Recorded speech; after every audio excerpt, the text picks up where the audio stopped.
पढ़ा और समझा। बंदी छोड़ सतगुरु रामपाल जी परमेश्वर जी की जय हो। सत्साई भाई और बहनों, पुस्तक भोगेगा अपना किया रे, इसके ऊपर वीडियो बनाने की श्रृंखला जारी है।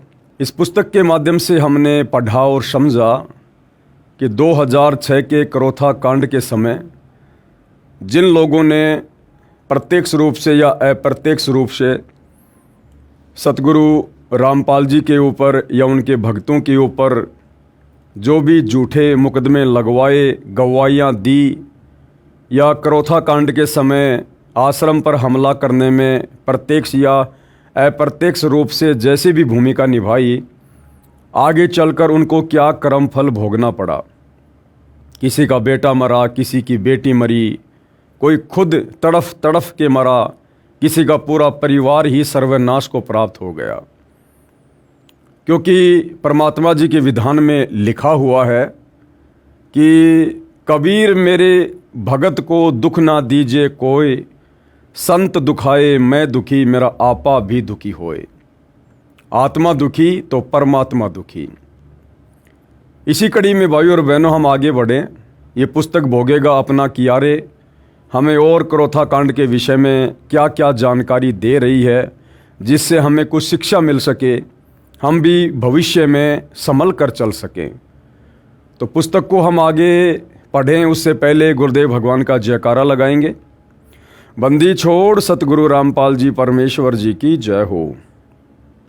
परमपिता परमात्मा सारी सरस्ती के रचनहार, कुल मालिक, असंख्य ब्रह्मांडों के स्वामी, जगत गुरु, तीनों लोकों में प्रवेश करके सबका धारण पोषण करने वाले राजाधिराज, आत्माधार, नाथों के नाथ, देवों के देव महादेव, सर्वेश्वर महेश्वर, मृत्युंजय, अजरो अमर, आदि अनादि सनातनी प्रभु, जगत पिता जगदीश्वर, श्री श्री 1008 की उपाधि के वास्तविक अधिकारी, अकाल मूरत सौद स्वरूपी राम वासुदेव सर्वगतम ब्रह्म, परम पूज्य प्रथम पूज्य परम संत परम पुरुष परम धनी परम दयालु, सत्य कबीर हक्का कबीर, अल्लाहु कबीर, अल्लाहु अकबर, बाखबर, अल्लाह ताला, जगत के तारणहार, जगत के मुक्तिदाता, जगत के जगन्नाथ, हारे के सहारे, हिंदुओं के राम, मुसलमानों के अल्लाह, सिखों के वाहिगुरु, ईसाइयों के मसीह, दया के सागर दयानिधि, करुणा के सागर करुणानिधि, स्वयंभू परिभू, संकट मोचन, कष्ट हरण, मंगल करण, दुख भंजन, अविगत कबीर, निर्विकार निर्विषम परमात्मा, अलय अलेख सतगुरु, आदि अनादि सतगुरु, असली मर्यादा पुरुषोत्तम, असली राम, असली कृष्ण, असली घनश्याम, असली मुरारी, राजाओं के राजा, महाराजाओं के महाराजा, शहनशाहों के शहनशाह, सम्राटों के सम्राट, भगवानों के भगवान, अल्लाहों के अल्लाह, प्रभुओं के प्रभु, मसीहाओं के मसीह, सच्चे वाहिगुरु, बाबाओं के बाबा, पीरों के पीर, सेठों के सेठ, जगत सेठ, सावड़सा सेठ, सर्वगुण संपन्न, अनंत कोटि कलाओं के स्वामी, अनंत कोटि ब्रह्मांडों के नायक, योगियों में महायोगी, ध्यानियों में महाध्यानी, सिद्धों में परम सिद्ध, ज्ञानियों में तत्वज्ञानी, ब्रह्मज्ञानी, महाज्ञानी, परम ज्ञानी, सर्वश्रेष्ठ ज्ञानी, विज्ञानी, युवा कबीर, समर्थ कबीर, असमवात, अमित ओझा, सच्चे रहनुमा, करीम अल्लाह, सुभान अल्लाह, दुनिया के अंतिम पैगंबर, 8 सितंबर 1951 से गांव धनाना, जिला सोनीपत, हरियाणा, भारतवर्ष की पावन भूमि पे प्रकट रियल कल्कि भगवान, श्री नारायण साकार हरि, श्री बाबा साहेब, नूर अनंत परमात्मा, सच्चे दरवेश, सच्चे बाखबर, संत श्रोमणी सतगुरु रामपाल जी परमेश्वर जी के चरण कमल में साध संगति से जुड़े हुए देश विदेश से आप और हम सभी सत्सेवक भाई बहनों का अनंत कोटि दंडवत प्रणाम। तो भाई और बहनों, अब हम आगे बढ़ते हैं इस पुस्तक पर जिसका नाम है भोगेगा अपना किया रे। अर्थात जैसा कर्म प्राणी करता है उसका फल आगे चलकर उसे इस जन्म में या अगले जन्म में या अन्य किसी योनि में उसे अवश्य भोगना पड़ता है। ये परमात्मा का अटल विधान है। इसी कड़ी में भाई और बहनों, संत गरीबदास जी को भी एक बार कुछ लोगों के द्वारा बेवजह परेशान किया गया था, उन्हें दुखी किया गया था, उनको यातना दी गई थी। संत गरीबदास जी ने तो उनको कुछ भी नहीं कहा, परंतु आगे चलकर उस कर्म का भोग किस प्रकार से उन व्यक्तियों को प्राप्त हुआ। संत गरीबदास जी को सताने का फल। संत गरीबदास जी गांव छुडानी, जिला झज्जर, प्रांत हरियाणा में हुए हैं। इनका मूल गांव करौथा था। इनके पिताजी का विवाह छुडानी गांव में हुआ था। इनके नाना जी को पुत्र नहीं था। इस कारण से गरीबदास जी के पिता बलराम जी छुडानी रहा करते थे। यानी गरीबदास जी के पिताजी अपने ससुराल में घर जमाई रहा करते थे और वहीं गरीबदास जी का जन्म हुआ था। गांव बाजिदपुर का एक तोखराम नाम का भगत संत गरीबदास जी का शिष्य था। भगत तोखराम की प्रार्थना पर आप जी गांव बाजिदपुर दिल्ली में कुछ दिन रहे। उस भगत की बहुत ज़मीन थी, बाजरा बो रखा था। टिड्डी छोटे छोटे पक्षियों जैसी होती है। उसने गांव बाजिदपुर तथा आसपास के गांव की बाजरे की फसल नष्ट कर दी। केवल उस तोखराम भगत की बाजरे की फसल सुरक्षित रही, क्योंकि वो परमात्मा का भगत था। गांव के व्यक्तियों को पता चला कि संत गरीबदास जी के कारण ही इस भगत को हानि नहीं हुई। पूरे गांव के व्यक्ति संत गरीबदास जी के शिष्य बन गए। आज भी गांव बाजिदपुर दिल्ली में संत गरीबदास जी के नाम से आश्रम बना है। जब बाजरे की फसल पकी तो संत गरीबदास जी ने आदेश दिया कि सारे गांव को बाजरा बांट दें। उस समय कुल 40-50 घर ही एक गांव में होते थे।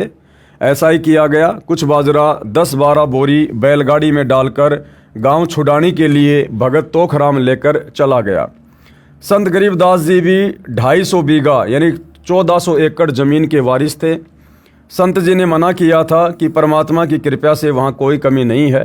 फिर भी भगत ने आग्रह किया कि दूर देश से भगत सत्संग सुनने आते हैं, मुझदास का भी पुण्य लग जाएगा। वैसे भी ये बाजरा आप जी की कृपा से ही तो आपके दास को मिला है। भगत की अटूट श्रद्धा के आगे संत गरीबदास जी निरुत्तर हो गए तथा ऐसा करने की अनुमति दे दी। कहते हैं, साधु भूखा भाव का, धन का भूखा नहीं, और जो कोई धन का भूखा वो साधु भी नहीं।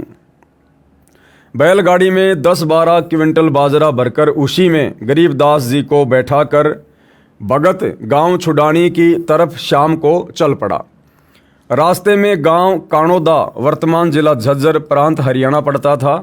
गांव काणोदा में भी टिड्डी दल ने सर्व बाजरे की फसल नष्ट कर दी थी।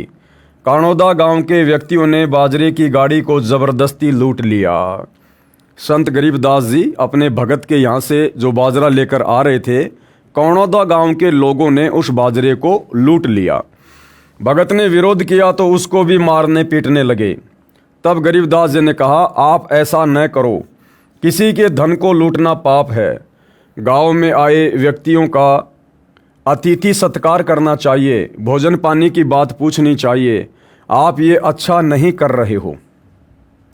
काणोदा गांव के व्यक्तियों ने कहा कि ये बड़ी शिक्षा दे रहा है, इसको बांध लो। सारा बाजरा लूट लिया। भगत खाली बैलगाड़ी लेकर बाजिदपुर लौट गया। जब सर्व घटना का गांव के व्यक्तियों को पता चला तो कुछ वृद्ध व्यक्ति गांव काणोदा को चल पड़े। दूसरी ओर बाजरा लूटने वाले गरीबदास को हाथों से बांधकर गांव ले गए। गांव काणोदा में एक साहब राय उर्फ छाजू नाम का बड़ा चौधरी व्यक्ति था। सरकार की ओर से उसे जेलदार का पद भी प्राप्त था, यानी छोटा मोटा दंड वो अपराधियों को दे सकता था। उस समय नवाब के द्वारा उसको अधिकार था। वह अपराधियों को दंड भी देता था। गांव के व्यक्तियों ने उस चौधरी से कहा कि ये चोर है, किसी का बाजरा चुरा कर ले जा रहा था, हम पकड़ लाए हैं। उस चौधरी ने अपने हाथों से गरीबदास जी को काठ लगाया। काठ उस समय एक प्रकार की सजा के तौर पर लगाया जाता था। काठ लगाना एक बहुत पीड़ा देने वाला यंत्र बना था, जिसमें व्यक्ति को काठ की बल्लियों के बीच में बांध दिया जाता था। उसमें व्यक्ति न बैठ सकता था न पूरा खड़ा हो सकता था। कुछ देर के पश्चात गांव बाजिदपुर के व्यक्ति गांव काणोदा में पहुंच गए। जब उनको पता चला कि संत जी को काठ में बांध रखा है, तब वे उस साहब राय उर्फ छाजू चौधरी से मिले तथा बताया कि ये महात्मा है, कोई चोर नहीं है। इनकी कृपा से उस भगत के बाजरे को टिड्डियों ने भी हानि नहीं की थी। यही बाजरा लेकर इनका भगत गांव छुडानी जा रहा था। ये कोई चोर नहीं है, आप जी को भ्रमित किया गया है। आप जी क्षमा याचना करें, अन्यथा आप जी को बहुत हानि हो जाएगी। उस साहब राय उर्फ छाजू चौधरी ने संत जी को काष्ट मुक्त कर दिया और हाथ जोड़कर क्षमा याचना नहीं की। केवल सिर झुकाकर औपचारिकता करके अहंकारवश चला गया। इसी साहब राय चौधरी अर्थात छिकारा गोत्र ने एक मुसलमान को किसी के कहने से बेकसूर सजा दी थी। गरीबदास जी की घटना के 20 दिन पश्चात चौधरी साहब राय छिकारा प्रतिदिन की तरह सुबह सूर्योदय से पहले गांव से बाहर टट्टी फिरने गया, यानी फ्रेश होने के लिए गया था। तालाब पर हाथ साफ करके वापस चला। उसी समय 2 घोड़ों पर सवार 2 बिलोचों ने उस साहब राय चौधरी का एक एक हाथ पकड़ा तथा तलवार से दोनों हाथ काट कर चले गए। चिल्लाता बिलखता चौधरी साहब राय गाँव पहुंचा। वैद्य बुलाकर उपचार कराया। न तो रक्त बहना बंद हुआ और ना ही पीड़ा बंद हुई। सारा दिन सारी रात चिल्लाता रहता था। बड़े बड़े वैद्य आए परंतु व्यर्थ। तब किसी भगत का उस गांव में आना हुआ। सर्व घटना को जानकर उसने कहा कि आप संत गरीबदास जी के पास जाओ, उनसे हृदय से समायाचना करो, तब बात बन सकती है। मरता क्या नहीं करता। 3-4 घोड़े तैयार किए गए। एक घोड़े पर उस चौधरी साहब राय को बैठाया तथा उसी घोड़े पर एक व्यक्ति और बैठा। सब के सब गांव छुडानी में संत गरीबदास जी के पास गए। चौधरी साहब राय उर्फ छाजू ने नाक रगड़ कर क्षमा मांगी। तुरंत पीड़ा तथा रक्त का स्राव बंद हो गया।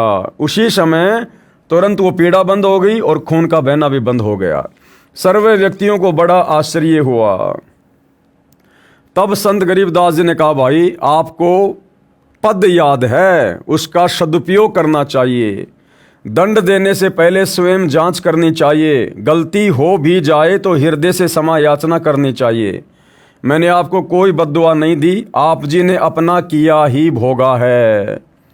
इसी प्रकार भाइयों और बहनों, करोथा कांड के बाद में डिग्गल गांव में, बागपुर गांव में, करोथा के आसपास जिन जिन परिवारों का सर्वनाश हुआ, जिन्होंने करोथा कांड के समय प्रत्यक्ष या अप्रत्यक्ष रूप में अपनी भूमिका निभाई थी हमला करने में, संत रामपाल जी ने किसी को कोई बद्दुआ नहीं दी, क्योंकि ये सारी सृष्टि के पिता हैं और पिता कभी भी अपने बच्चों को बद्दुआ नहीं देता है। लेकिन जैसा कर्म किया है समय आने पर वो भोगना अवश्य पड़ता है। तो गरीबदास जी ने कहा कि मैंने आपको किसी प्रकार की कोई बद्दुआ नहीं दी, जैसा आपने कर्म किया उसकी आपने सजा पाई है। यहाँ पर यह बताना अनिवार्य है कि जब संत गरीबदास जी 10 वर्ष के बालक थे, सन 1727 संवत 1774, तब वे प्रतिदिन की तरह अन्य बड़े जवान साथियों के साथ अपने ही खेतों में गऊ चराने गए थे। उस दिन फाल्गुन मास की द्वादशी द्वास थी। दिन के 10 बजे परमात्मा कबीर बंदी छोड़ जी अपने अमरलोक से आए, जो अमरलोक आकाश में सर्वोपरि है। संत गरीबदास जी को कवारी गाय का दूध पिलाया, अन्य पालियों यानी गवालों ने नहीं पिया। उसके पश्चात संत गरीबदास जी को परमात्मा कबीर जी ऊपर ले गए। ऊपर विष्णु जी का लोक, शिव जी का लोक, ब्रह्मा जी का लोक तथा सर्व लोक दिखाकर अपने अमर लोक ले गए, यानी सतलोक ले गए। इस प्रक्रिया में 8 से 10 घंटे लग गए। दूसरी ओर बालक गरीबदास जी को मरा जानकर अंतिम संस्कार के लिए चिता पर रख दिया था। उसी समय परमात्मा ने वह आत्मा पुनः शरीर में प्रवेश कर दी। बालक जीवित हो गया। गांव में खुशी की लहर दौड़ गई। उस दिन के पश्चात बालक गरीबदास जी सामान्य बच्चा नहीं रहा। कहावत है कि आप क्या भगवान से मिलकर आए हो। संत गरीबदास जी भगवान से मिलकर आए थे। इसलिए संत गरीबदास जी ने उपस्थित काणोदा निवासियों को मनुष्य जीवन का उद्देश्य बताया। सर्व ने दीक्षा ली। उस साहब राय छिकारा चौधरी के वंशज आज भी संत गरीबदास जी की पूजा करते हैं, लेकिन वो एक फॉर्मेलिटी चल रही है भाई और बहनों। लगभग आधा काणोदा गांव उन्हीं की संतान है। उसको छाजूवाड़ा कहते हैं, क्योंकि उस चौधरी का उर्फ नाम छाजू था। जिन व्यक्तियों ने बाजरा लूटा था उन्होंने क्षमा याचना करने से इनकार कर दिया था। वे फिर भी गरीबदास जी के विषय में भला बुरा कहा करते थे। उन सर्व का कुल नाश हो गया। एक एक करके सर्व संतान नष्ट हो गई तथा स्वयं भी तड़फ तड़फ कर मरे। परमात्मा कहते हैं, कबीर साकट सन का जेवड़ा भीगे ते करड़ाए, राम नाम जाने नहीं तड़फ तड़फ मर जाए। सन होता है भाइयों और बहनों, किसान जो है अपने खेत में पैदा करते हैं, तो सन के पौधे के ऊपर जब उसको पानी के अंदर काफ़ी दिनों तक डाल के रखा जाता है तो उस क्षण के पौधे के ऊपर की जो खाल होती है उसको उतार कर और उसकी रस्सी बनाई जाती है, देसी भाषा में जिसको जेवड़ा कहते हैं, जेवड़ा। तो परमात्मा कहते हैं कि जो साकट व्यक्ति होता है ना, वो क्षण के जेवड़ी की तरह होता है। उसको पानी में भिगो दोगे तो भी वो बिल्कुल ऐसा रहेगा, टाइट टाइट, उसकी जो अकड़ है वो कम नहीं होती। तो परमात्मा कहते हैं जो साकट व्यक्ति होता है वो क्षण के जेवड़ी की तरह होता है, भीगे ते करड़ाए और राम नाम जाने नहीं, तड़फ तड़फ मर जावे। कबीर राम नाम से खिज मरे, कुष्टी हो गल जावे, शुकर होकर जन्म ले, नाक डूबता खावे। नीच व्यक्ति का स्वभाव बताया है कि वह उस क्षण के रस्से के समान है जो जल में भीगकर अधिक सख्त हो जाता है, जबकि जल में भीगने से पदार्थ नरम हो जाते हैं। इसी प्रकार सत्संग के वचन रूपी जल में भी जो अहंकार करता है, नम्र होकर दीक्षा नहीं लेता और परमात्मा की चर्चा करने से चिढ़ता है, वह व्यक्ति कुष्ठ रोग से पीड़ित होकर गलकर मर जाता है। फिर सूअर का जन्म प्राप्त करके नाक डुबोकर गंदा खाता है, गंध खाता है वो। ऐसे व्यक्तियों को सतर्क किया जा रहा है कि समय रहते संत रामपाल जी महाराज से दीक्षा लेकर अपना मानव जीवन सुधार लो, नहीं तो बहुत पछताना पड़ेगा। सतलोक आश्रम मैनेजमेंट हरियाणा से भी हम प्रार्थना कर रहे हैं, विनती कर रहे हैं कि भाई 2014 बरवाला कांड में जो आप लोगों ने भूमिका निभाई है, अहंकार में आकर संत रामपाल जी को जेल जाने पर मजबूर कर दिया, 6 भक्तों की बरवाला आश्रम के बाहर मौत हुई है, आप लोगों के मनमाने आचरण के कारण, आप लोगों की मनमानी हरकतों के कारण। और वर्तमान 2025 तक आप लोगों ने किस किस प्रकार से नादान संगत की मर्यादाएं तोड़वाई है, भक्ति विरुद्ध कर्म करके।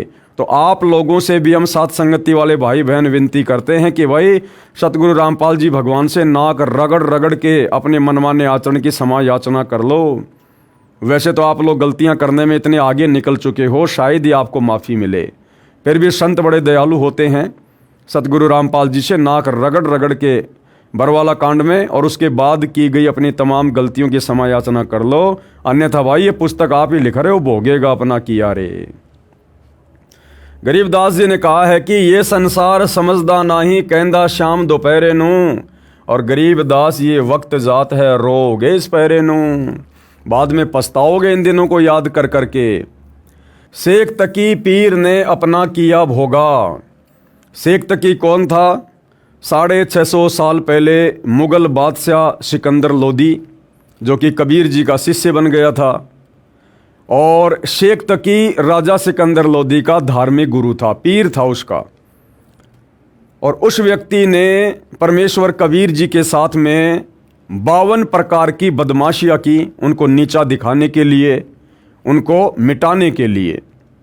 और अंत में उस शेख तकी के साथ में उसी के कर्मों के तहत क्या हुआ उसकी जानकारी हम प्राप्त करेंगे।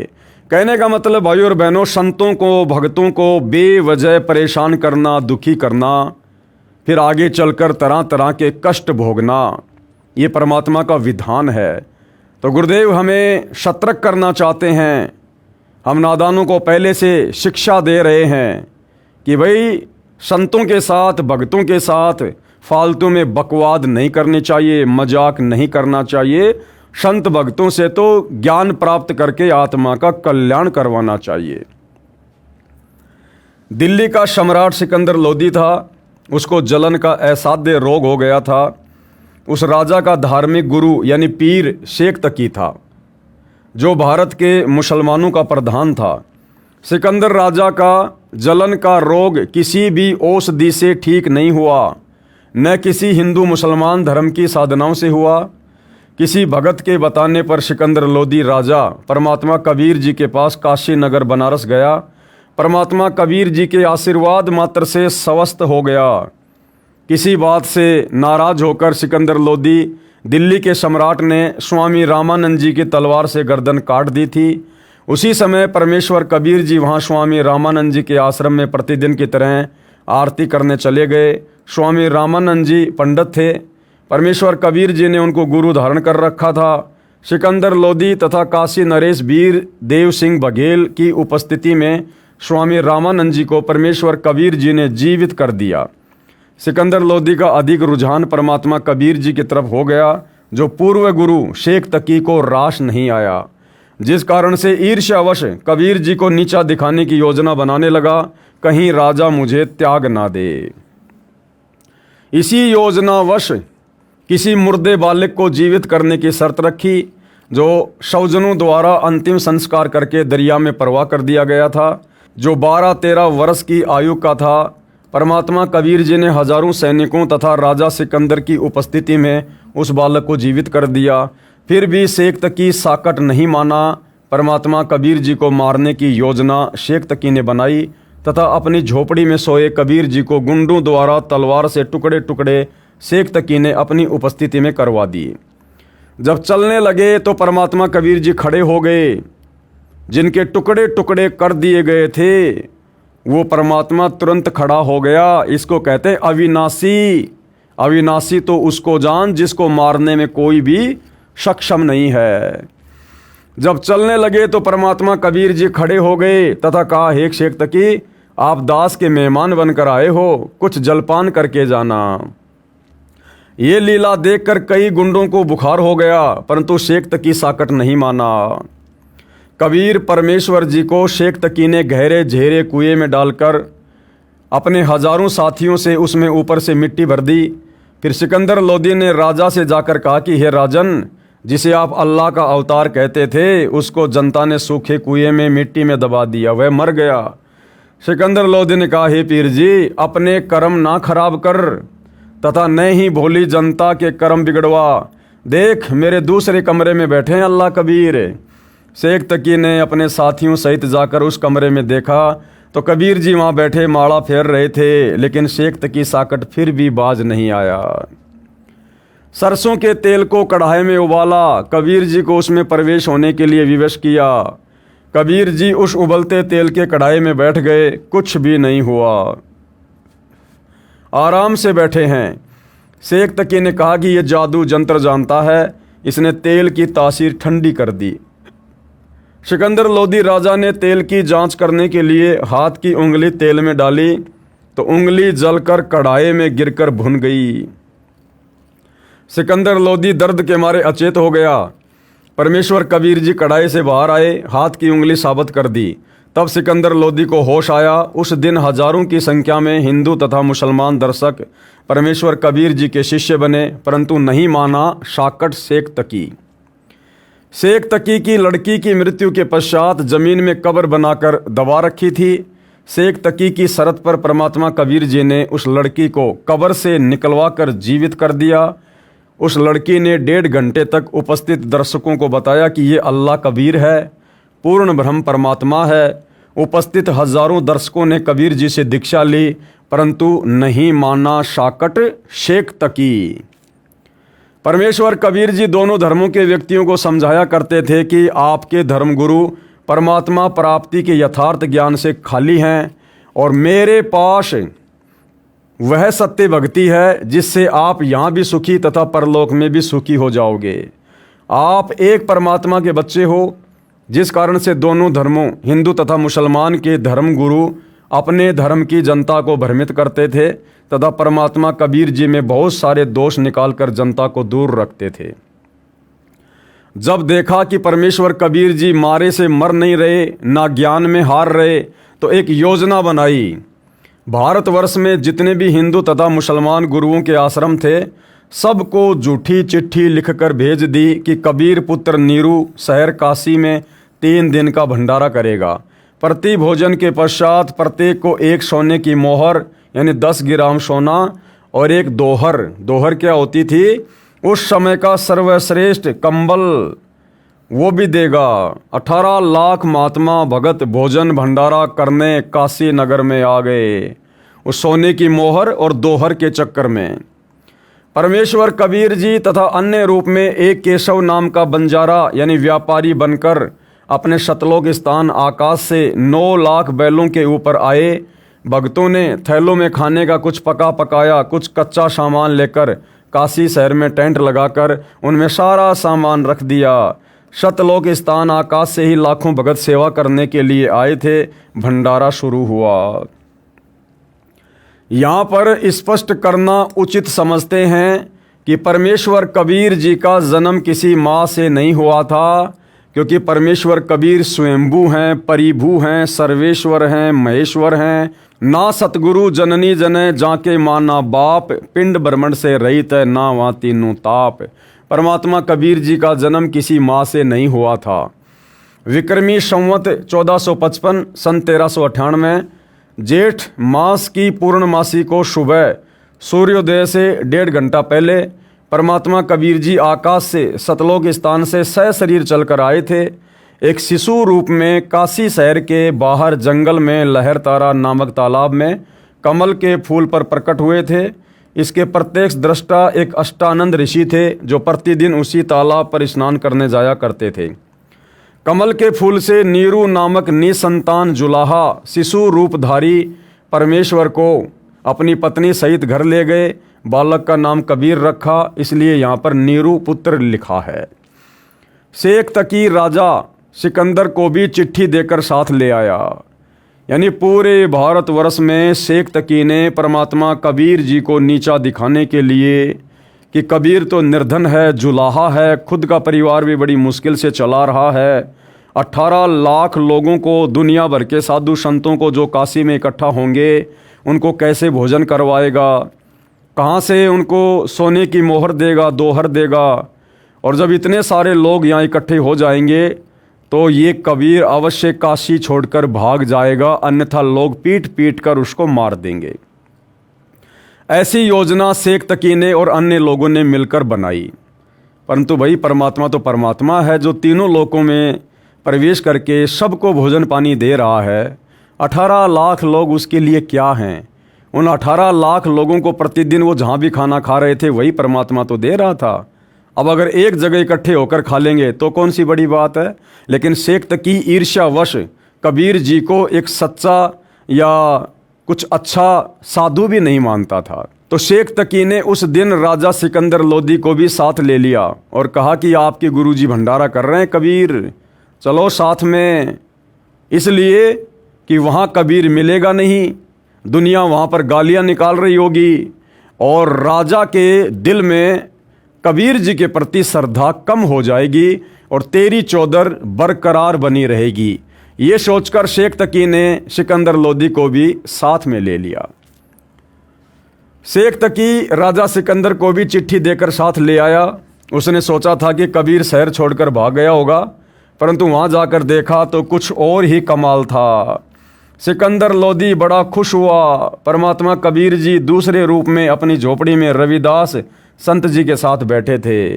परमेश्वर कबीर जी ने अपना दूसरा रूप बनाया केशव बंजारे का। 9 लाख बैलों के ऊपर पका पकाया भोजन लेकर, टेंट का सामान लेकर काशी में उतर आए और वहाँ तो उन्होंने रंग लगा दिए। रंग, दुनिया भोजन कर रही है, भंडारा कर रही है, आनंद ले रही है। राजा सिकंदर जी परमेश्वर कबीर जी को झोपड़ी से स्वयं हाथी पर बैठाकर उस भोजन भंडारे के स्थान पर लाए जहाँ पर आए अतिथि मन वांछित भोजन तथा मोहर दोहर लेकर कबीर जी के गुणगान कर रहे थे। 3 दिन तक भंडारा चला। परमात्मा कबीर जी ने अपने दूसरे रूप डबल रोल में केशव के साथ ज्ञान चर्चा की, लीला करके लगातार 24 घंटे यानी 8 पैर तक सत्संग किया। ज्ञान को सुनकर लगभग 15-16 लाख भक्तों तथा अन्य साधुओं ने नाम दीक्षा ली, परमेश्वर कबीर जी के शिष्य बने। इस प्रकार परमेश्वर कबीर जी के हिंदू तथा मुसलमान कुल 64 लाख शिष्य बने थे। कबीर जी सन 1398 से 1518 तक 120 वर्ष पृथ्वी पर लीला करके सशरीर शवधाम सतलोक चले गए थे। अंत में सिकंदर लोदी तथा शेख तकी की उपस्थिति में सारे बैल तथा बंजारे अंतर्ध्यान हो गए तथा परमात्मा कबीर जी का दूसरा स्वरूप केशव कबीर जी के शरीर में समा गया। शेख तकी साकट फिर भी नहीं माना, निंदा ही करता रहा। कहा कि इस कबीर ने ये क्या भंडारा लंगर किया है, हम अनेकों कर दें। इसने तो महोछा किया है।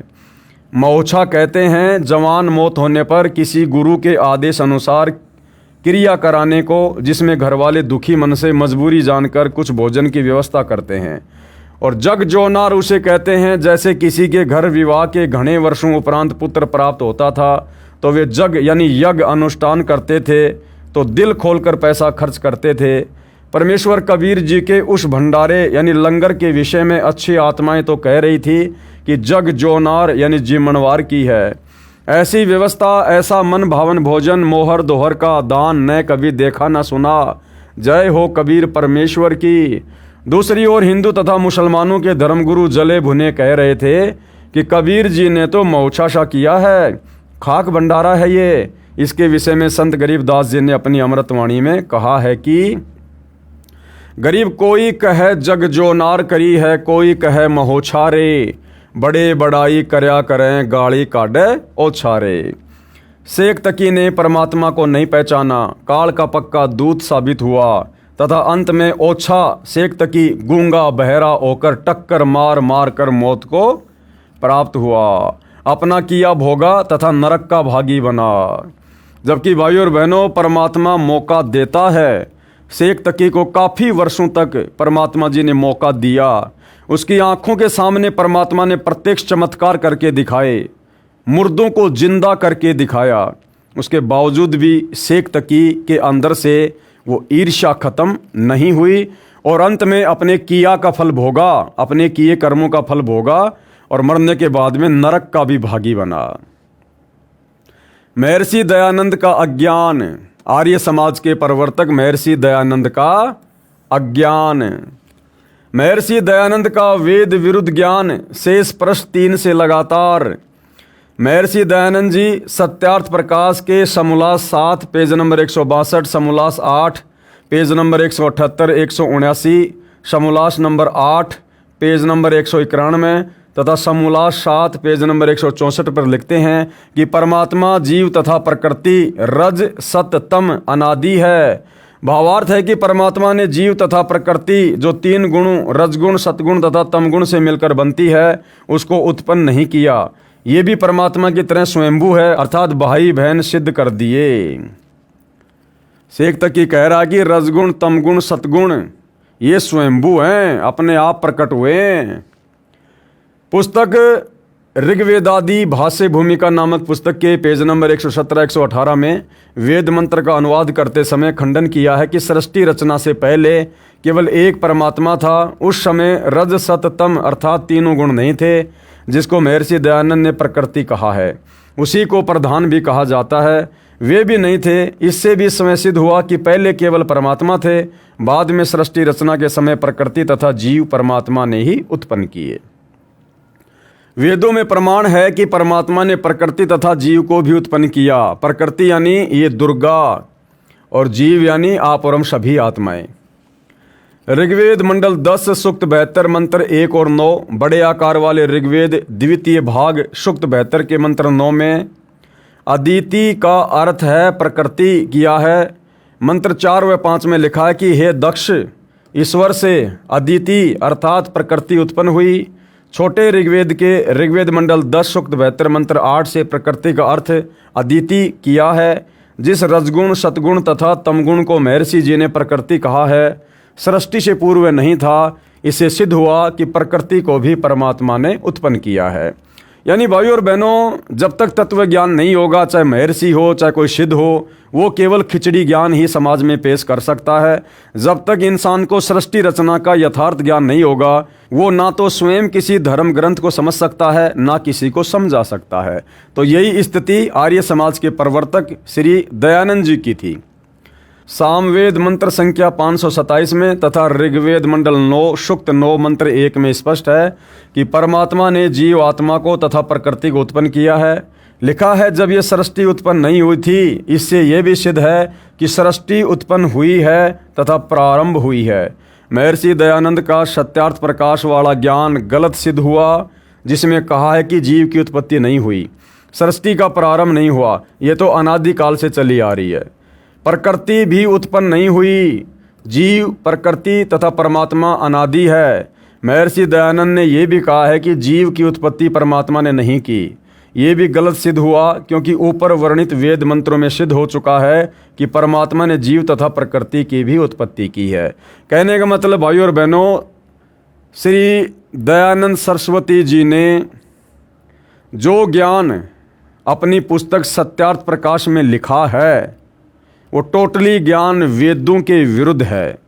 कारण क्या बताया गुरुदेव ने कि महर्षि दयानंद जी ने अपना अज्ञान सत्यार्थ प्रकाश पुस्तक के माध्यम से लिखकर जल्दबाजी में पहले ही समाज में प्रस्तुत कर दिया। बाद में उसने वेद पढ़े और जब उसने वेद पढ़े तो पता चला कि परमात्मा तो साकार है, दिखाई देता है, सतलोक में रहता है, राजा के समान है।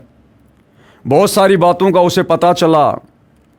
तो बाद में महर्षि दयानंद जी ने जानबूझकर काल प्रेरणा से सत्यार्थ प्रकाश में लिखे अपने अज्ञान को सत्य साबित करने की दृष्टि से वेदों के अर्थों का अनर्थ कर दिया, ये सोचकर कि किसे क्या पता चलेगा। अरे भैया, परमात्मा स्वयं आते हैं ये ज्ञान समझाने के लिए। उन्होंने काल तक की खाल उतार के रख दी। छोटे मोटे महर्षियों की क्या औकात जो छुपे रहेंगे।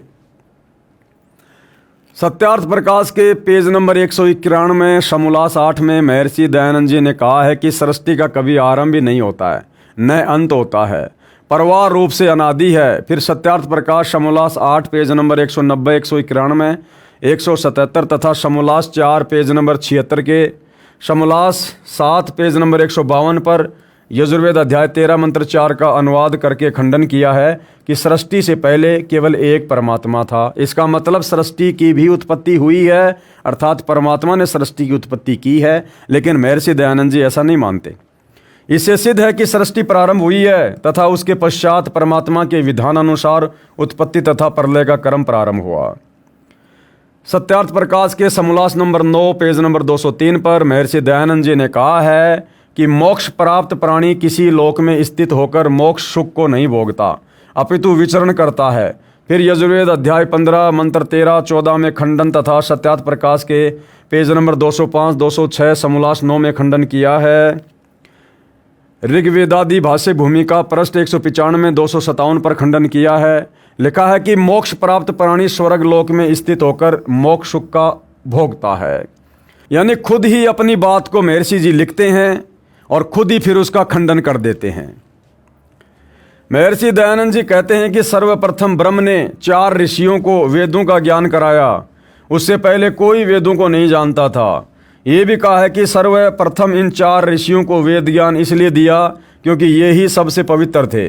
सत्यार्थ प्रकाश के समोल्लास 7 पेज नंबर 172 से 176, जबकि यजुर्वेद अध्याय 12 मंत्र 4 में महर्षि दयानंद ने अनुवाद में लिखा है कि यजुर्वेद के मंत्रों को वामदेव ऋषि ने वेदों को पढ़ा तथा यथार्थ ज्ञान कराया। यदि वेद ज्ञान सर्वप्रथम 4 ऋषियों को प्राप्त हुए होते तो वेद में वामदेव ऋषि का नाम नहीं आता। अब वामदेव कौन थे भाइयों और बहनों? स्वयं कबीर परमात्मा ही जब सतयुग में सतसुकृत ऋषि के नाम से आए थे और जब वेदों का सत्य ज्ञान मनु आदि को बताया करते थे तो मनु ने तत्व ज्ञान के अभाव में और अहंकारवश ईर्ष्यावश इस ज्ञान को स्वीकार नहीं किया। काल प्रेरित होकर उन्होंने कबीर परमात्मा का नाम वामदेव रख दिया, यानी उल्टा ज्ञान देने वाला। इससे महर्षि दयानंद जी का सत्यार्थ प्रकाश वाला ज्ञान गलत सिद्ध हुआ। महर्षि दयानंद जी नहीं मानते कि शरीर में कमल चक्र भी हैं। जीवन चरित्र श्री मद दयानंद प्रकाश पेज नंबर 33-34, जबकि ऋग्वेद आदि भाष्य भूमिका पुस्तक के पेज नंबर 183, 185 व 186 में उपनिषदों के वाक्यों से स्वयं सिद्ध कर रहा है कि कमल चक्र हैं। ऋग्वेद मंडल 1 सूक्त 164 मंत्र 3 में प्रमाण है कि कमल चक्र हैं। यानी वेदों में जो बातें सत्य लिखी हैं महर्षि जी की सत्यार्थ प्रकाश में बिल्कुल वेदों के विपरीत लिखी गई हैं। महर्षि दयानंद का वह सिद्धांत भी गलत सिद्ध हुआ कि परमात्मा ने सर्वप्रथम 4 ऋषियों को वेद उनके हृदय में दिए, क्योंकि ऋग्वेद आदि भाष्य भूमिका पुस्तक के पेज नंबर 10-11 पर स्पष्ट है कि ब्रह्म ने अपने श्वासों से वेद उत्पन्न किए। वास्तविकता भी यही है। महर्षि दयानंद जी कहते हैं कि ईश्वर अर्थात ब्रह्म एक है, अनेक नहीं है। सत्यार्थ प्रकाश समोल्लास 1 पृष्ठ 15 पर कहा है कि सबसे बड़ा भगवान होने से ईश्वर का नाम ब्रह्म है। फिर 20 पर कहा कि ईश्वरेषु समर्थेषु परम श्रेष्ठ स परमेश्वर। ईश्वरों शब्द से ही स्पष्ट है कि ईश्वर अनेक हैं, अन्यथा ईश्वरों जो बहुवचन है प्रयोग नहीं करना था।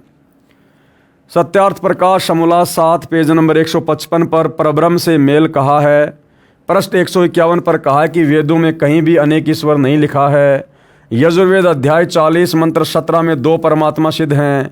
ऋग्वेद मंडल 1 सूक्त 149 मंत्र 1, इनसे ईश्वर का, इनय यानी ईश्वर है, अर्थात ईश्वर का भी प्रभु, अर्थात 2 ईश्वर सिद्ध हुए।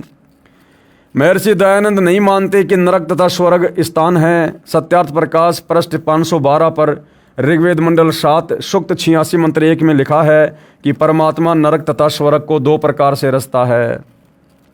यानी सत्यार्थ प्रकाश का टोटल ज्ञान वेदों के विरुद्ध। महर्षि दयानंद नहीं मानते कि भूत प्रेत होते हैं। गीता अध्याय 9 श्लोक 25 में प्रमाण है कि भूत पूजने वाले भूतों को प्राप्त होते हैं। महर्षि दयानंद जी नहीं मानते कि देव भी हैं। उनका मानना है कि वेदों में देवता शब्द से वायु, अग्नि, जल आदि का बोध मानते हैं। ऋग्वेद मंडल 10 सूक्त 66 मंत्र 14-15 में प्रमाण है कि देवों की स्तुति करने से वे धन देते हैं। महर्षि दयानंद जी का मानना है कि जन्म मृत्यु सदा बनी रहेगी। समोल्लास 9 पृष्ठ 205, 206, 207, 208 पर, जबकि ऋग्वेद सार्वदेशिक आर्य प्रतिनिधि सभा दिल्ली से प्रकाशित के मंडल 1 सूक्त 72 मंत्र 10 में स्वयं जन्म मरण रहित होने को प्राप्त विद्वान सत्यार्थ प्रकाश के समोल्लास 4 पृष्ठ 105 पर अक्षय मोक्ष का समर्थन है। विचार करें, कोई रोगी स्वस्थ होकर रोगी होना चाहेगा? कभी नहीं होना चाहेगा। श्रीमद् भगवद गीता अध्याय 15 मंत्र 4, अध्याय 8 मंत्र 20 से 22 में भी स्पष्ट है कि पूर्ण मोक्ष प्राप्त प्राणी का कभी जन्म नहीं होता। इसके बाद महर्षि दयानंद जी का भूगोल खगोल का ज्ञान। यानी भाई और बहनों, ना तो महर्षि दयानंद जी को शास्त्रों का ज्ञान था, ना वेदों का ज्ञान था, ना उनको कोई सामाजिक ज्ञान था। उनको खगोल भगोल का भी ज्ञान नहीं था, सौर मंडल का भी ज्ञान नहीं था उनको किसी भी प्रकार का। और कैसी कैसी ऊट पटांग बातें उन्होंने सत्यार्थ प्रकाश में लिख रखी हैं। महर्षि दयानंद जी ने सत्यार्थ प्रकाश समोल्लास 7 पेज नंबर 174 पर लिखा है कि जब तक इंग्लैंड का कोलंबस नामक व्यक्ति अमेरिका में नहीं गया था, तब तक वे भी करोड़ों वर्षों से मूर्ख थे। अब शिक्षा पाने से विद्वान हो गए। समोल्लास 10 प्रश्न नंबर 226, समोल्लास 11 पेज नंबर 235 पर खंडन है। लिखा है कि व्यास जी अपने पुत्र तथा शिष्य सुख सहित अमेरिका में निवास करते थे। वे सर्व शिक्षित थे। फिर सत्यार्थ प्रकाश समोल्लास 11 पेज नंबर 235 पर लिखा है कि सृष्टि प्रारंभ हुई तब से लेके 5000 वर्ष पूर्व तक आर्यों का सार्वभौम चक्रवर्ती राज्य रहा है। अमेरिका का बब्रुवाहन नामक राजा महाभारत युद्ध में आया था। दूसरी ओर कहा है कि जब तक कोलंबस अमेरिका नहीं गया वे मूर्ख थे। करोड़ों वर्षों से महाभारत युद्ध को तो 5600 वर्ष ही हुए हैं तथा व्यास जी भी महाभारत से पहले ही हुए हैं। कोलंबस तो 400 वर्ष पहले ही अमेरिका गया था। अमेरिका वाले पहले ही शिक्षित थे। ऐसा विरोधाभास अज्ञानियों के विचारों में ही होता है। इससे महर्षि दयानंद जी का सत्यार्थ प्रकाश वाला ज्ञान गलत सिद्ध हुआ। सत्यार्थ प्रकाश प्रमाण समोल्लास 8 पेज नंबर 197 198 पर लिखा है कि सूर्य, चंद्र व तारों तथा नक्षत्रों में मनुष्य तथा अन्य प्राणी पृथ्वी की तरह रहते हैं। बताओ, महर्षि दयानंद जी कह रहे हैं सूर्य पर, इस आग के गोले पर जैसे हम पृथ्वी पर रहते हैं ऐसे वहाँ भी मनुष्य रहते हैं, इंसान रहते हैं, खेती बाड़ी करते हैं, बाग बगीचे हैं। वहाँ पर इसी प्रकार सुख विशेष पदार्थ अर्थात जल, अन्न, मेवा, काजू, किशमिश तथा फल हैं। सूर्य आदि लोकों में रहने वाले व्यक्ति इन्हीं वेदों को पढ़ते हैं। महर्षि दयानंद का अपना मत था कि परमात्मा की भक्ति से पाप नाश नहीं होते। इसलिए सत्यार्थ प्रकाश समोल्लास 7 पेज नंबर 155 पर कहा है कि जिस पुस्तक में पापों को क्षमा नाश करने की बात है वह न ईश्वर और न किसी विद्वान का बनाया गया है। समोल्लास 14 पेज नंबर 473। जबकि यजुर्वेद अध्याय 8 मंत्र 13 में, ऋग्वेद मंडल 9 सूक्त 82 मंत्र 1 में परमात्मा पाप नाश करता है का प्रमाण है। महर्षि दयानंद जी के विधान अनुसार तो वेद भी मूर्ख के बनाए सिद्ध हुए, जबकि महर्षि दयानंद कहते हैं कि वे वेद के अतिरिक्त किसी की भी बात को सत्य नहीं मानते। सत्यार्थ प्रकाश समोल्लास 13 पेज नंबर 426 430 में महर्षि दयानंद जी ने तर्क दिया है कि ईसा ने यानी ईसा मसीह ने अपने माता पिता की सेवा नहीं की, जिस कारण से लंबी आयु नहीं पा सका। महर्षि दयानंद का कहना है कि ईसा को क्रश किया गया, कितने कष्ट से प्राणांत हुआ, इससे अच्छा तो फंद यानी फांसी लगाकर मर जाना चाहिए था। अब विचार करें भाइयों और बहनों, महर्षि दयानंद की आत्मकथा नामक पुस्तक पेज नंबर 8 पर महर्षि दयानंद ने स्वयं लिखा है कि वे अपने माता पिता की सेवा करने के विरोधी थे। उन्होंने भी अपने माता पिता की सेवा नहीं की। शायद इस पाप के परिणाम स्वरूप महर्षि दयानंद 59 वर्ष की आयु में असाध्य रोग से 1 महीने तक तड़फ तड़फ कर मरे। उनके माथे पर छाले, मुंह में छाले, जीभ पर छाले, सारे शरीर पर छाले तथा टट्टी पेशाब भी वस्त्रों में ही निकल जाता था।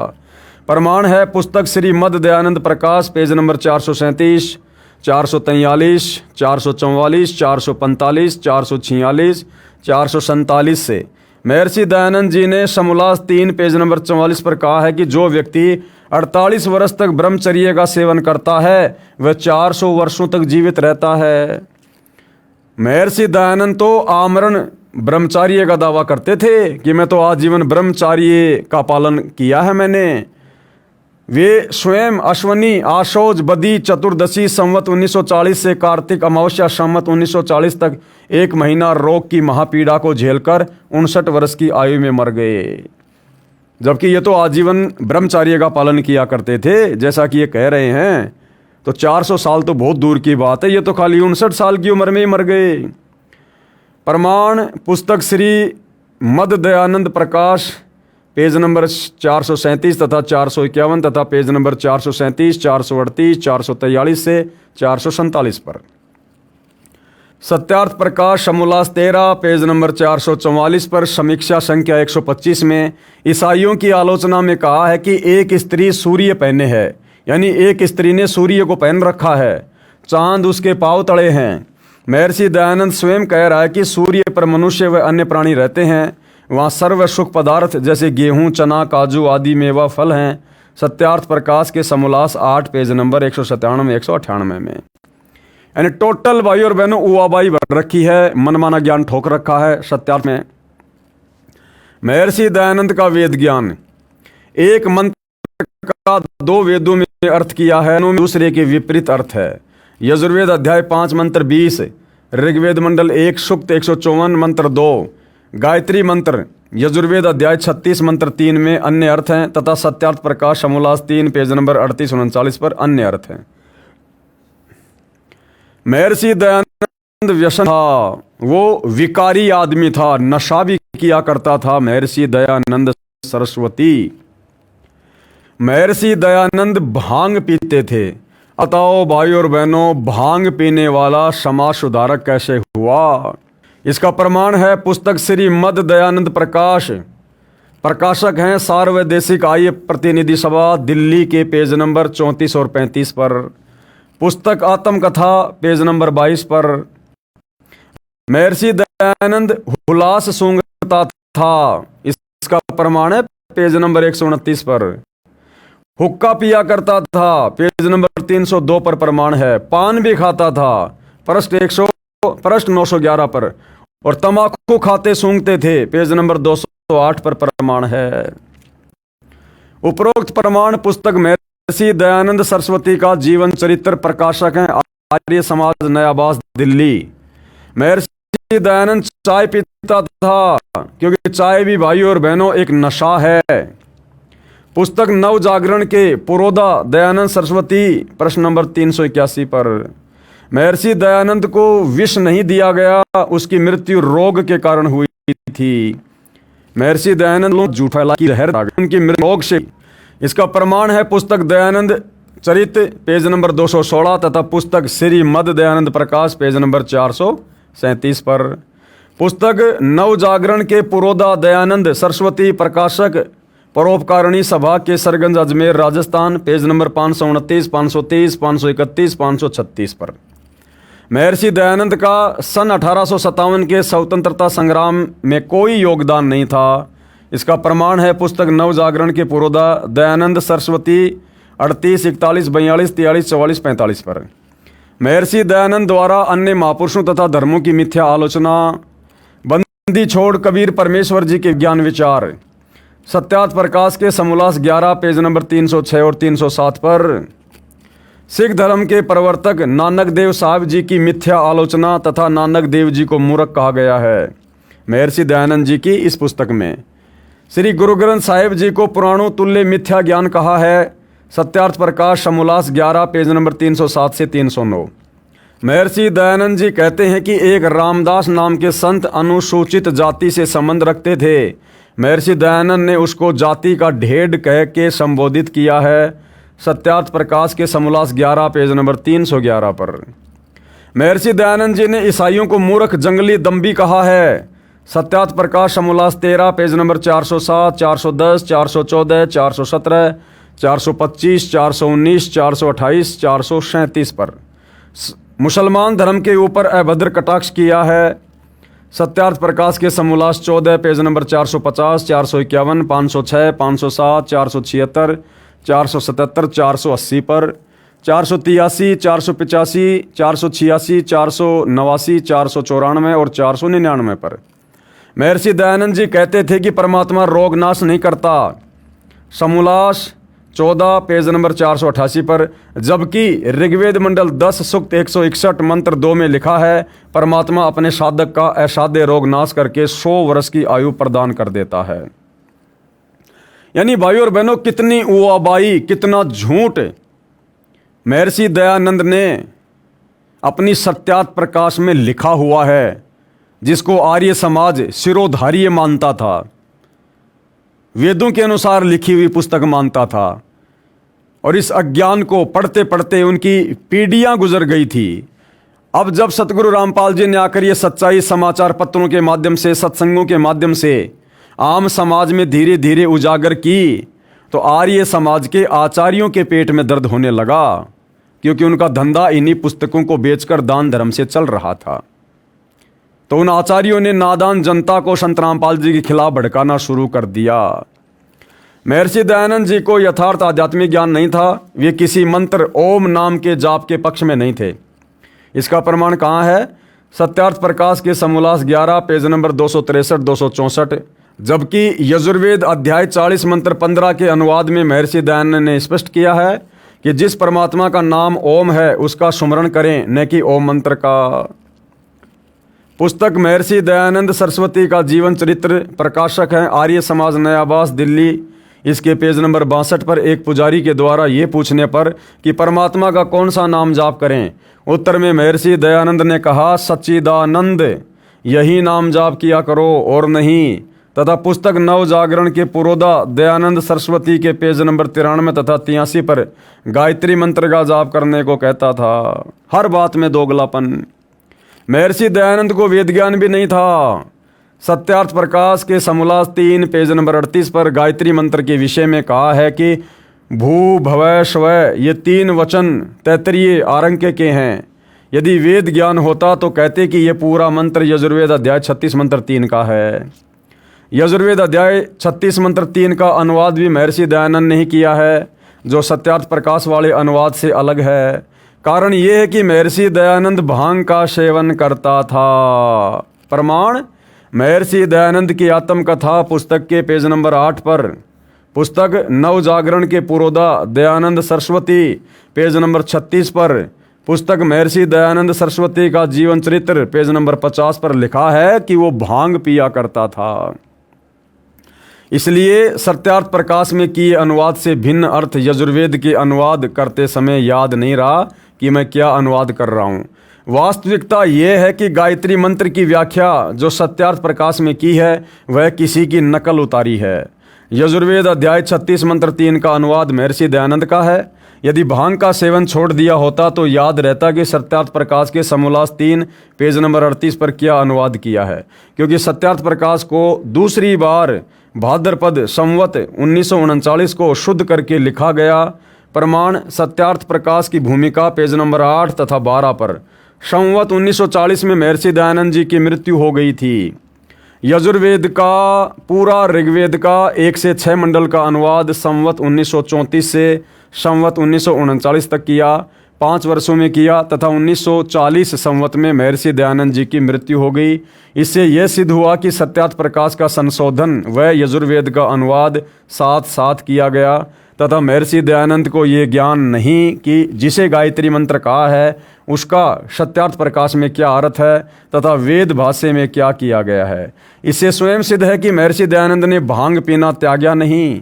एक और प्रमाण है कि सत्यार्थ प्रकाश प्रमाण समोल्लास 8 पेज नंबर 197 198 पर लिखा है कि सूर्य पर मनुष्य रहते हैं, वहाँ पर सारी सुख विशेष पदार्थ हैं। काजू किशमिश ज्वार बाजरा गेहूँ तथा फल बाग बगीचे पृथ्वी की तरह सूर्य पर भी हैं। वहाँ अर्थात सूर्य पर रहने वाले व्यक्तियों द्वारा इन्हीं वेदों को पढ़ा जाता है। विचार करें, संवत 1940 अर्थात सन 1883 में महर्षि दयानंद जी की मृत्यु हुई तथा संवत 1939 यानी 1882 तक सत्यार्थ प्रकाश का संशोधन किया। यदि भांग का नशा नहीं करता तो उपरोक्त गलती नहीं करता। इससे सिद्ध है कि महर्षि दयानंद भांग सेवन के साथ साथ हुक्का पीता था। इसका प्रमाण कहाँ है? पुस्तक महर्षि दयानंद सरस्वती का जीवन चरित्र पेज नंबर 302 पर। तमाकू खाता, हुल्लास भी सूंघता था, इसी पुस्तक महर्षि दयानंद सरस्वती का जीवन चरित्र पेज नंबर 208 पर। और चाय पीता था, इसका प्रमाण भी पुस्तक नव जागरण के पुरोधा दयानंद सरस्वती पृष्ठ 381 पर। अब देखो भाइयों और बहनों, बार बार गुरुदेव भगवान भांग के साथ में, तमाकू के साथ में चाय को भी नशा घोषित कर रहे हैं। इसीलिए सत्सेवक भाई बहनों ने आज से 4 साल पहले ही चाय का सेवन करना छोड़ दिया। महर्षि दयानंद ने कहा है कि परमात्मा की संध्या अर्थात प्रार्थना व स्तुति आदि उपासना केवल 2 समय सुबह और शाम को करनी चाहिए। जप तथा पुरुषचरण करना आवश्यक नहीं है। प्रमाण जीवन चरित्र महर्षि दयानंद सरस्वती पृष्ठ 294 जो वेद विरुद्ध ज्ञान है। वेदों में तो 3 समय की संध्या बताई है भाई। उत्तर, वेदों में लिखा है कि परमात्मा की प्रार्थना संध्या 3 समय प्रातः दोपहर तथा शाम को करनी चाहिए। इसका प्रमाण ऋग्वेद मंडल 8 सूक्त 1 मंत्र 29 व ऋग्वेद मंडल 9 सूक्त 13 मंत्र 13 में तथा यजुर्वेद अध्याय 19 मंत्र 26 में प्रमाण है कि परमात्मा की उपासना स्तुति 3 समय करने को कहा है। महर्षि दयानंद हवन यज्ञ की विधि लकड़ियों को जलाकर घी डालकर करने को बताते हैं, जबकि ऋग्वेद मंडल 9 सूक्त 86 मंत्र 10 में ज्योतिर्यज्ञ से यानी ज्योति यज्ञ का महत्व कहा है। अर्थात वेदों में ज्योति यज्ञ का प्रावधान है। संत रामपाल जी महाराज ज्योति यज्ञ को करवाते हैं। विवाह के संबंध में सत्यार्थ प्रकाश समोल्लास 4 पेज नंबर 69 70 71 96 97 102 103 जो कतई संभव नहीं है। कैसे?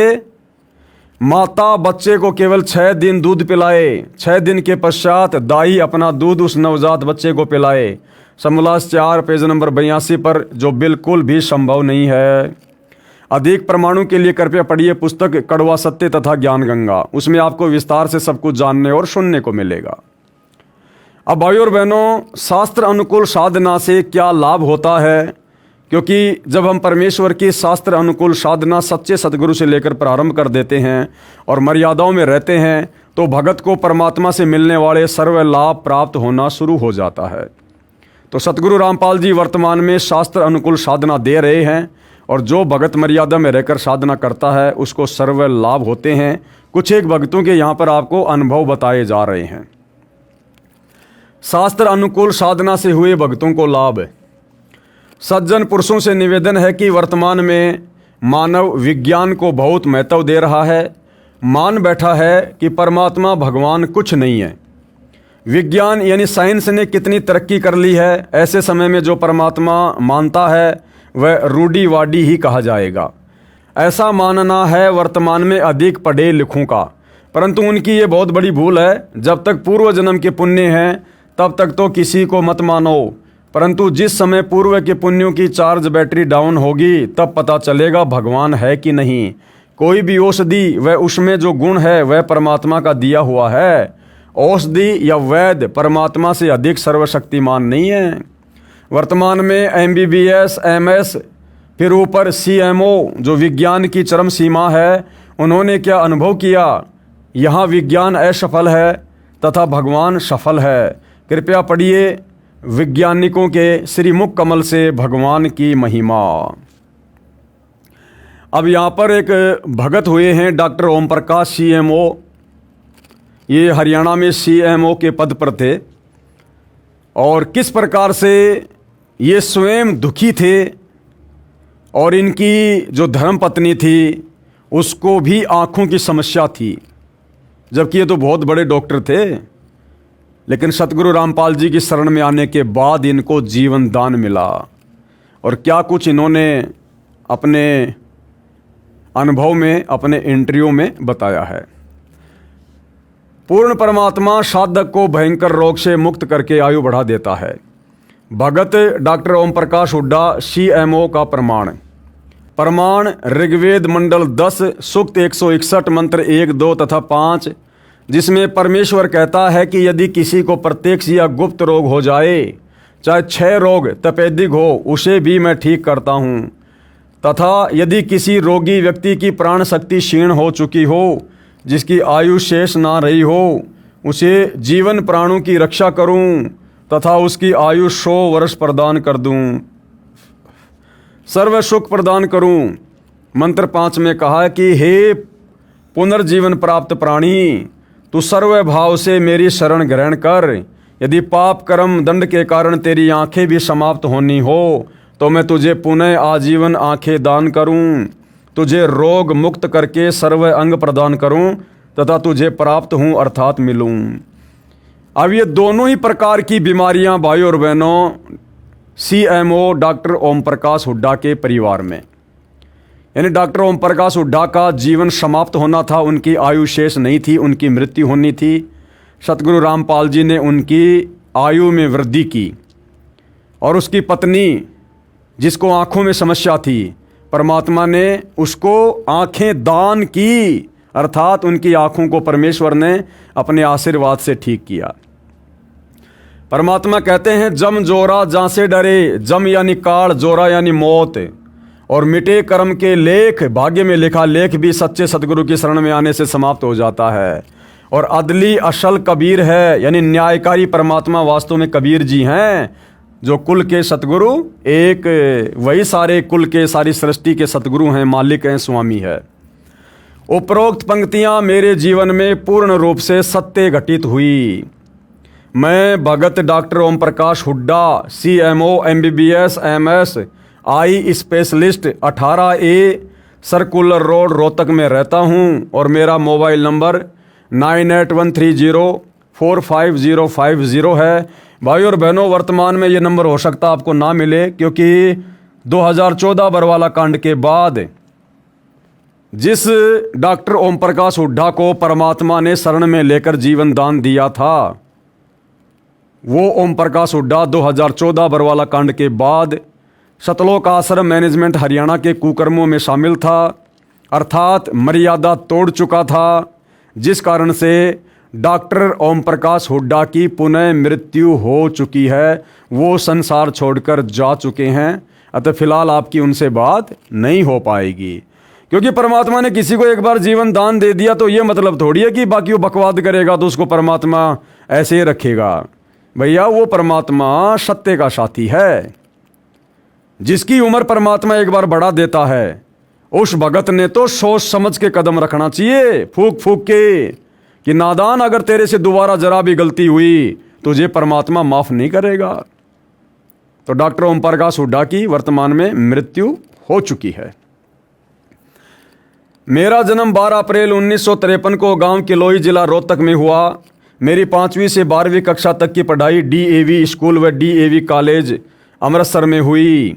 अमृतसर में मेरे बड़े भाई लाइब्रेरियन के पद पर DAV स्कूल में कार्यरत थे। वहाँ के जानकार लोग उन्हें मास्टर जी तथा मुझे प्यार से छोटे मास्टर जी कहते थे। तो भाई और बहनों, छोटे मास्टर जी डॉक्टर ओम प्रकाश हुड्डा की आत्मकथा हम खुद उन्हीं की जुबानी वीडियो में सुनते हैं, उसके बाद फिर हम इस पुस्तक में आगे बढ़ेंगे। सुनिएगा। क्या नाम है जी आपका? सर, मेरा नाम ओम प्रकाश दास है।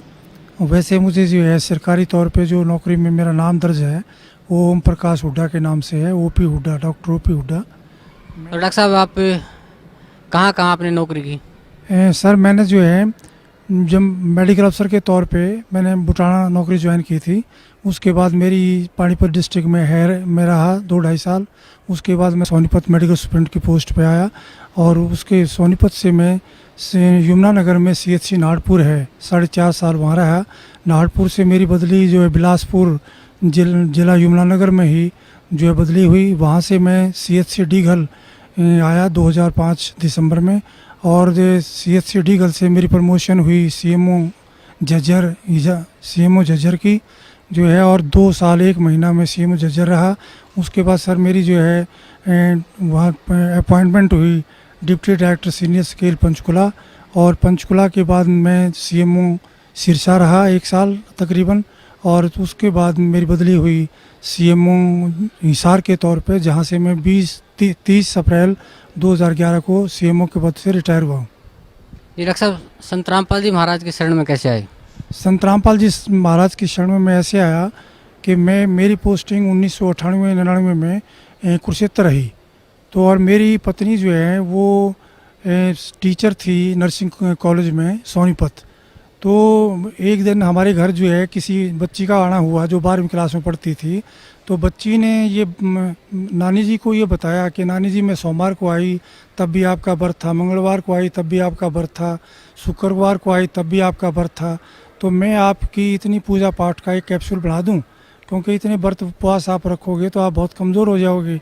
तो मेरी धर्मपत्नी ने कहा कि बेटी बना देना। तो उस बिटिया ने कहा कि संत रामपाल जी महाराज का सत्संग हर तीसरे संडे को सोनीपत में होता है, और आपको इस संडे को, तीसरे संडे को मैं आपको लेके जाऊंगी। तो मेरी धर्मपत्नी ने पहले सत्संग में ही मालिक का नाम ले लिया और नाम लेकर कुरुक्षेत्र आ गई। कुरुक्षेत्र आने के बाद मुझे बताया तो मैं जो हूँ थोड़ा सा ये भौचक्का रह गया कि मेरे पूछे बगैर कैसे ले लिया। तो मैं राधा स्वामी डेरा सत्संग ब्यास में चला गया, और पीछे 2 घंटे बाद मेरी पत्नी वहाँ पहुँच गई। और उसके बाद जो है हम वहाँ का सत्संग सुना। तो सत्संग पहले भी सुने थे, लेकिन वहाँ मेन डेरे पे ये देखा कि कोई उनका जो प्रवर्तक है, गुरु है, वो सत्संग नहीं करता, वहाँ तो सीढ़ी चला दी जाती है। उसके बाद में हम वापस आ गए, और फिर मैंने संत रामपाल जी महाराज के हर तीसरे संडे को सत्संग सुने 5-6। और तब मेरी पत्नी ने, जब मैंने नाम नहीं लिया तो मेरे घर में जो है 3 दिन का गुरु ग्रंथ साहब का जो पाठ रखवा दिया, जो गरीबदास जी का ग्रंथ कहते हैं। तो कबीर परमेश्वर की वाणी है जो कि, तो उसमें तो संत रामपाल जी महाराज जो है 25 तारीख को भोग लगाने के लिए उस पाठ को आए, और मैंने 25 दिसंबर 1999 को संत रामपाल जी महाराज से जो है नाम दान लिया। उस दिन के बाद मालिक की दया है, मैं मालिक के चरणों में ही जो है लगा हुआ हूँ। डॉक्टर साहब, जो भक्ति आपके पूज्य गुरुदेव संत रामपाल जी महाराज ने दी है, उस भक्ति से आपको क्या लाभ मिला? सर जो मेरे पूज्य गुरुदेव संत रामपाल जी ने जो भक्ति दी है, उसके दौरान मालिक ने एक वाणी का उल्लेख करते थे कि जम जो राजा से डरे मिटे कर्म के लेख, अदली अदल कबीर हैं कुल के सतगुरु एक। तो मेरे जीवन के अंदर ये वाणी जो है बिल्कुल जो कि तो खरी उतरती है, क्योंकि मैं कलोई गांव में रोहतक ज़िला में पैदा हुआ था, और मेरी डेट ऑफ बर्थ 12/4/1953 है, और मैं 5वीं क्लास में अमृतसर चला गया था, और वहाँ पे पवित्र हरमंदिर साहिब के ही नकल पर जो है हिंदुओं का जो है दुर्गाना टेम्पल है। तो उस दुर्गाना टेम्पल में जो हूँ एक सेवक था, बहुत बूढ़ा व्यक्ति, वो ज्योतिषा काम भी करता था। तो उन्होंने मुझे कहा, मेरे बड़े भाई को जैसे जो है मास्टर जी कहते थे, तो मुझे छोटे मास्टर जी कहा करते थे कि छोटे मास्टर जी इधर आओ। तो उन्होंने मेरा हाथ दे कर के ये मुझे बताया कि काके बेटा आप जो है डॉक्टर बनोगे, और आपकी उम्र जो है 50 वर्ष है। तो मैं 50 वर्ष की आयु को जो है सुन करके, तो जब उनका भगत जी का संत जी का जो भी ज्योतिषी थे उनका हाव भाव देखा, तो वो एकदम से सहम गए कि बच्चे को आपने उम्र गलत बता दी, कि भाई ये ऐसा ना हो कि चिंता में पड़ जाए। तो उम्र तो उन्होंने ठीक बताई थी, लेकिन चिंता मगन ना हो जाए बच्चा, विचलित ना हो जाए। लेकिन मालिक की दया थी कि जो है मैं विचलित नहीं हुआ, और अपनी डॉक्टरी की पढ़ाई सुन कर के डॉक्टर बनोगे, तो अपनी पढ़ाई के अंदर ही मैं लीन हो गया और डॉक्टर ही बना। और जब मैं सर्विस में आया तो मुझे याद नहीं रहा, कार्ड के दबाव से जैसे पता लगा संत रामपाल जी की वाणी से कि हमारे ऊपर कार्ड का बहुत प्रेशर है, तो हमारी बुद्धि का कंट्रोल भी उसके हाथ में है। जब तक आप उसकी भक्ति या अन्य देव देवताओं की भक्ति करते हो, तो मुझे वो याद नहीं रहा कि तेरी उम्र 50 साल है।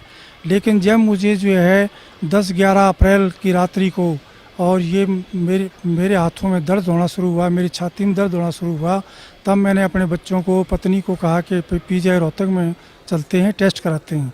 तो वहाँ जा कर के देखा, एक जवान डॉक्टर था बहुत अच्छा, उसको मैंने अपना परिचय दिया कि मैं HMS 1 ए ग्रुप का आदमी हूँ, SMA हूँ, डॉक्टर OP हुड्डा हूँ, मेरे ये क्लास फेलो हैं, मेरे ये टीचर हैं, आपको किसी की चीज़ की आवश्यकता पड़े आप उसको बुला लेना। तो उसने मेरी स्थिति देख करके जो भी जो है दाएं बाएं टेलीफोन किए सीनियर व्यक्तियों को, तो उसके बाद जो है मुझे इस ICU में शिफ्ट करने लगे हो।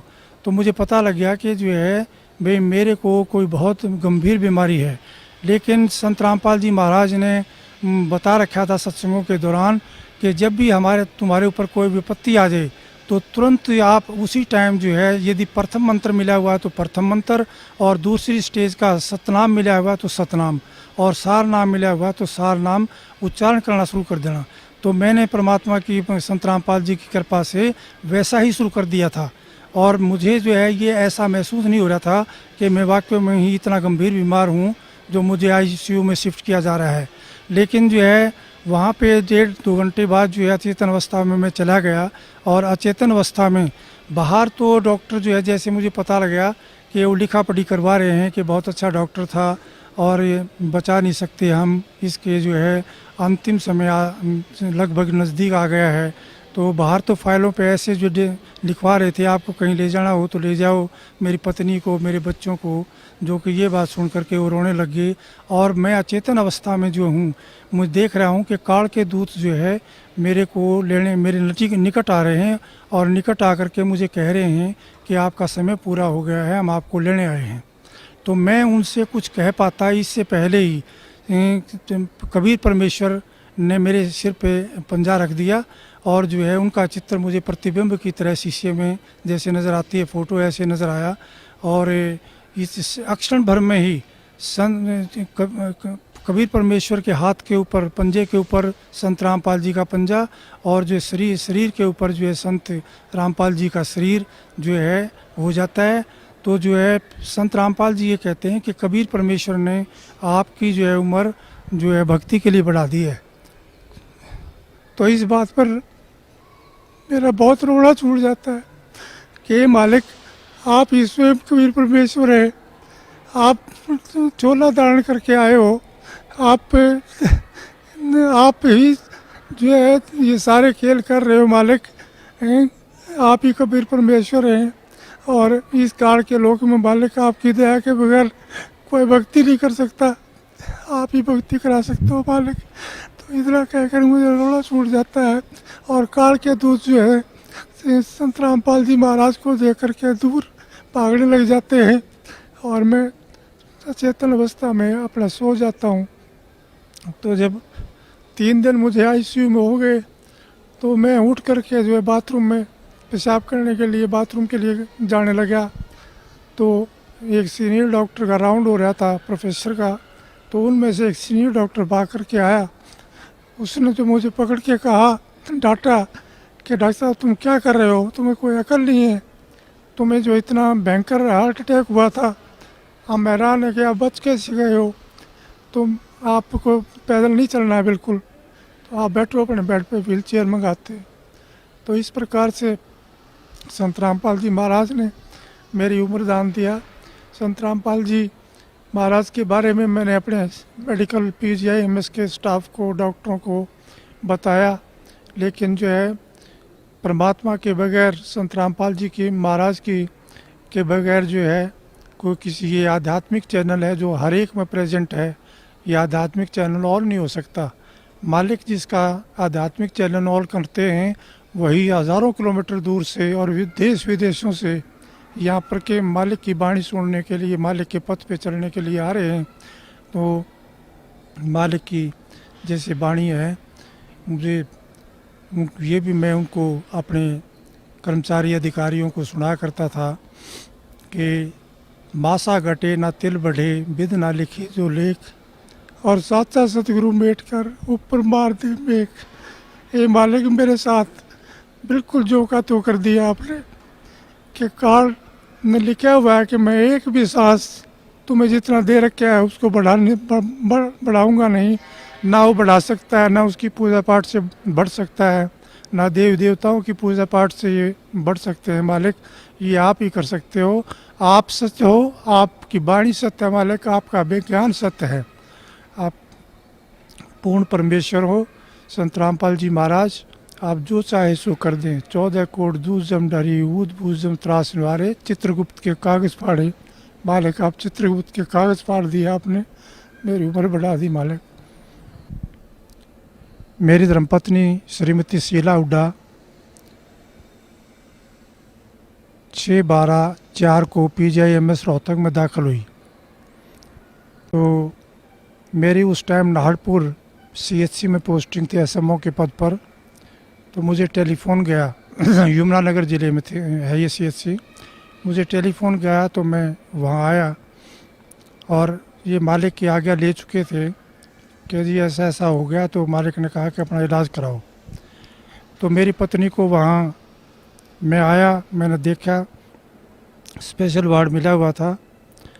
तो ये जो भी डॉक्टर आता, जो भी जो कर्मचारी आता वहाँ पे, ये कह कर के जो है रोने लग जाती थी कि मेरी आँख क्या ठीक हो जाएगी, क्योंकि इनकी आँख में बैंगापन हो गया था।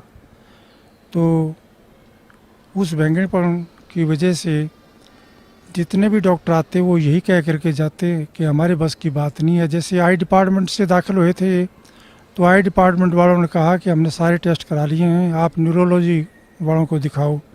न्यूरोलॉजी वालों को दिखाते रहे, उन्होंने कहा कि कोई भी डिफेक्ट नहीं है, इनका MRI, कैट स्कैन, अल्ट्रासाउंड सब कर लिया हमने, तो हमें कोई डिफेक्ट नज़र नहीं आता है।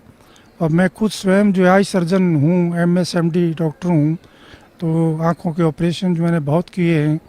तो मैं भी हैरान था कि कोई भी जब डिफेक्ट नहीं है किसी में चीज़ में, तो ये ठीक क्यों नहीं हो रही हुई है, उन दवाई क्यों नहीं लग रही है।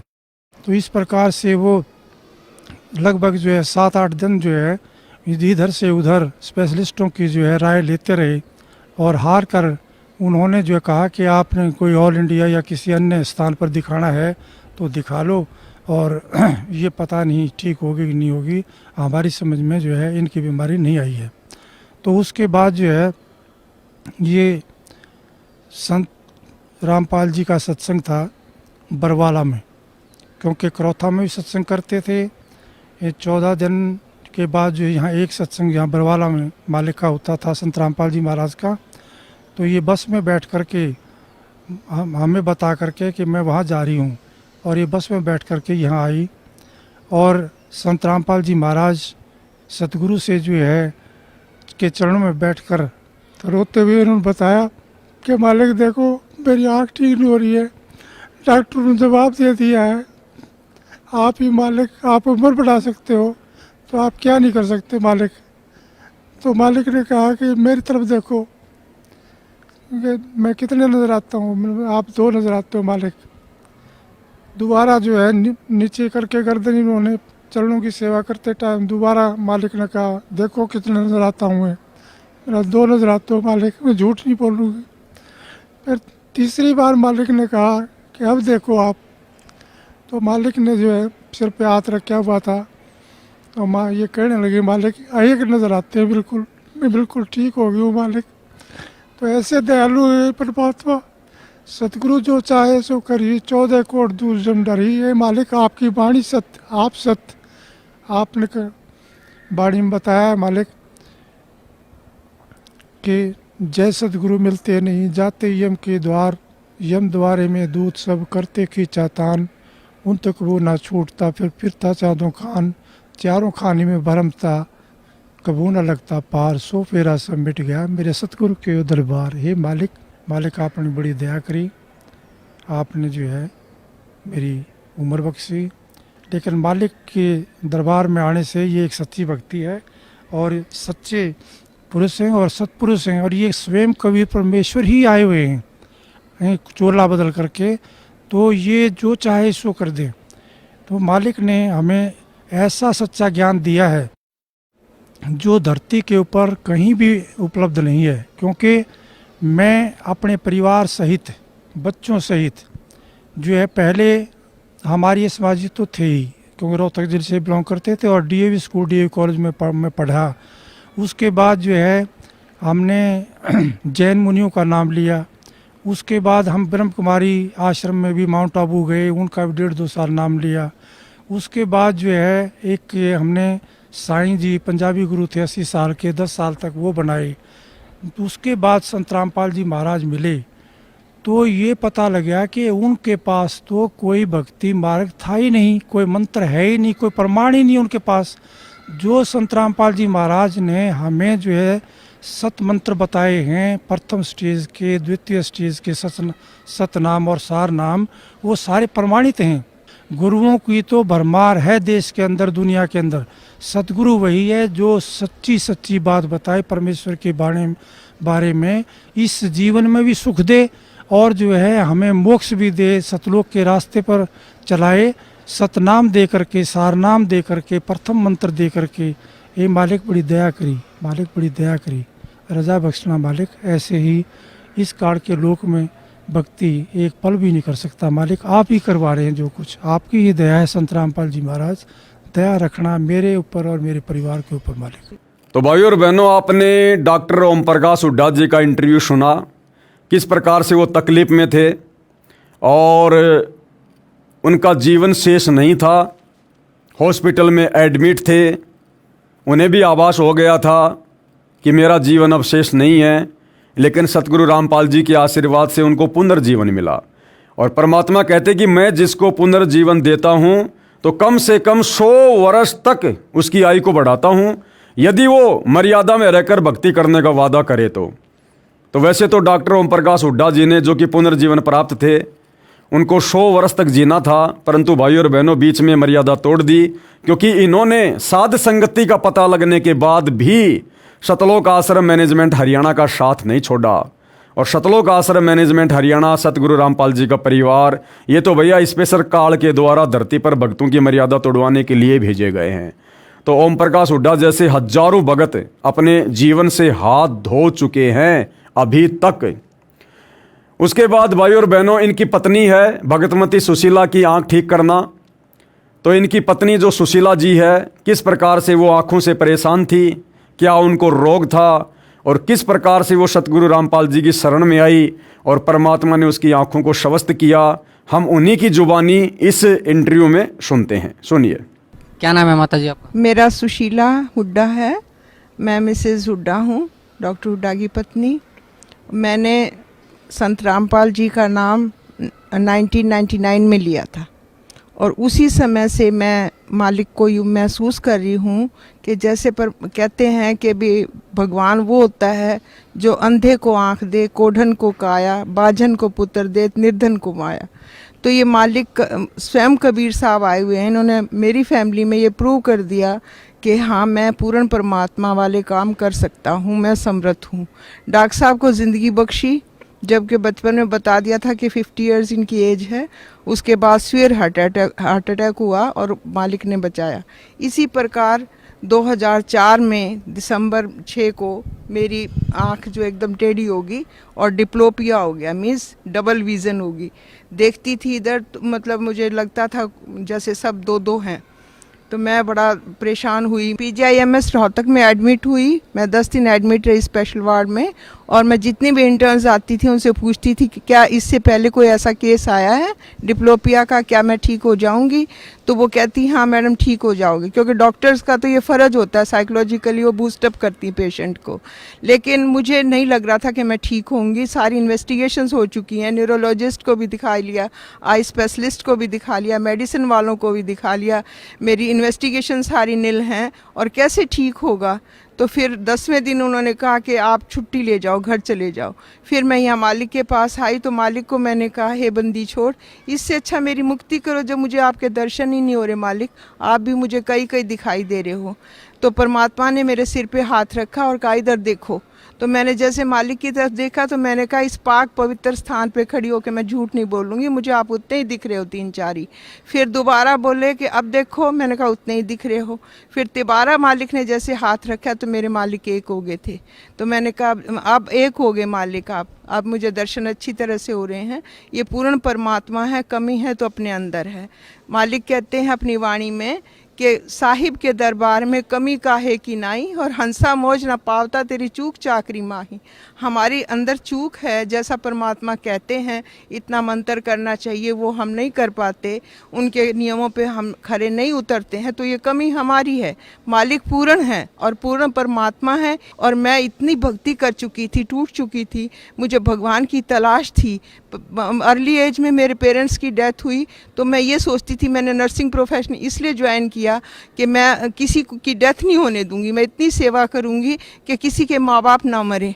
और मेरे ब्रदर मेरे से अगेंस्ट हो गए थे, मेरे फादर सर छोटराम के पीए थे, तू लड़की हमारी बेइज्जती करवाएगी, हमारी नाक कटवाएगी, तू ऐसे प्रोफेशन, तू जो कुछ मर्जी कर ले, ये मत कर। मैंने कहा नहीं, मैंने यही करना है। तो मैं जहाँ भी जिस पेशेंट के पास भी खड़ी होती थी उसकी जी जान से सेवा करती थी, और किसी की डेथ भी हो जाती थी तो उनको रिलेटिव्स के साथ ही रोने लग जाती थी, ये सोच के कि ये क्या ज़िंदगी है, इंसान पैदा होता है मर जाता है, इतना अजीज़ होता है, इतना प्यारा होता है, वो अलग हो जाता है, तो कैसी ज़िंदगी है ये। तो मुझे नहीं पता था कि ये ऐसा भी परमात्मा है जो कि जीवन मरण को भी ख़त्म कर देगा। अब मुझे ये पता चला, परमात्मा कबीर साहब ही जो जन्म मरण को भी ख़त्म करते हैं, और ये वायदा भी करते हैं कि अमर करूँ सतलोक पठाऊँ, ताते बंदी छोड़ कहाऊँ। ये सच्चे पुरुष हैं, सच्चे परमात्मा हैं, सच्चे बंदी छोड़ है। अब मुझे ये सेटिस्फेक्शन होगी कि ये सुप्रीम पावर है, इससे आगे कोई भी पावर नहीं है। और इस परमात्मा का जो ज्ञान है, जब साइंस फेल हो जाती है तब ये शुरू होता है। ये प्रूव कर दिया परमात्मा ने हमारे ऊपर कि जब हम डॉक्टर्स ने जवाब दिया और उसके बाद परमात्मा ने ठीक कर दिया, सिर्फ आशीर्वाद दे के ही। तो ये पूर्ण परमात्मा हैं, हर हालत में 101% है। और अब ये विश्वास भी हो गया कि दोबारा इस जन्म मरण में हम नहीं आएंगे, हमारा मोक्ष भी पक्का होगा। तो भाई और बहनों, आप जी ने डॉक्टर सुशीला हुड्डा का भी इंटरव्यू सुन लिया है। उनको भी आँखों का एक भयंकर रोग था जिसमें कई वस्तुएं दिखाई दिया करती थी, और सतगुरु रामपाल जी ने ना कोई ऑपरेशन किया, ना कोई मेडिसिन दी, जबकि वो बहन पहले सारा सब कुछ उपचार करवा चुकी थी, परेशान हो चुकी थी, आँखों की समस्या समाप्त नहीं हो रही थी। लेकिन सतगुरु रामपाल जी के पास जाते ही और आशीर्वाद मात्र से ही उनकी आंखें बिल्कुल स्वस्थ हो गई, क्योंकि ये परमात्मा के गुणों में लिखा हुआ है कि यदि साधक की आंखों की रोशनी चली जाए तो भी परमात्मा उसे स्वस्थ कर देता है। तो भाइयों और बहनों, सतगुरु रामपाल जी वर्तमान में स्वयं कबीर परमेश्वर हैं, पूर्ण ब्रह्म परमात्मा हैं, और इनके विषय में यदि आप अच्छे से जानना चाहते हो, इनको पहचानना चाहते हो, तो वैसे तो जीव की औकात नहीं है जो खुद के बलबूते पर संत की पहचान कर ले, लेकिन यदि उसकी नीयत अच्छी है और भक्ति यदि मर्यादा में रहकर करेगा तो परमात्मा उसको सद्बुद्धि देते हैं, और परमेश्वर स्वयं ही आशीर्वाद देकर अपनी पहचान करवाते हैं ताकि भगत दृढ़ होकर भक्ति मार्ग पर लगा रहे।